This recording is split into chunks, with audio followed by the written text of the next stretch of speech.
Juneteenth is not just a date on the calendar. It is a solemn testament to the unfinished promise of freedom.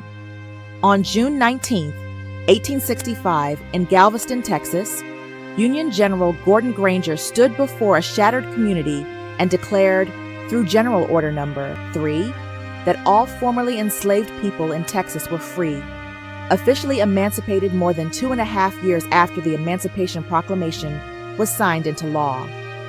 That moment birthed a tradition of community prayer, family reunions, music, food, and public gatherings, expressions of resilience and gratitude in the face of enduring injustice.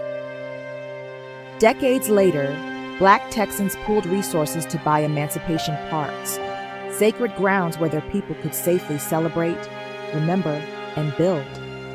Those gatherings have rippled across generations, growing stronger through resistance to Jim Crow and revivals during the Civil Rights era. And while Juneteenth was only federally recognized in June 2021, a symbol of overdue acknowledgement, it must never be reduced to history alone. Juneteenth demands seriousness in its remembrance and responsibility in its wake. After 4 bloody years, the Union defeated the Confederacy to win the Civil War and abolish slavery in April 1865. There were nearly 4 million slaves in the U.S. at the time.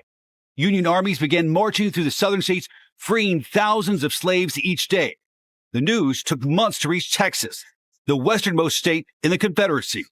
On June 19, 1865, Major General Gordon Granger and 2,000 Union troops rode into Galveston and told slaves of their freedom.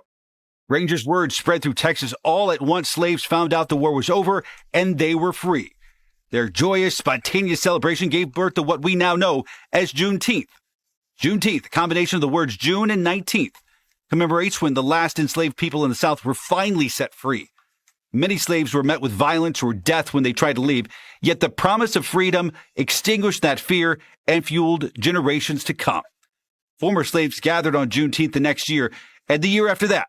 And over the decades, Black communities observed the holiday with festive family gatherings, parades, and barbecues.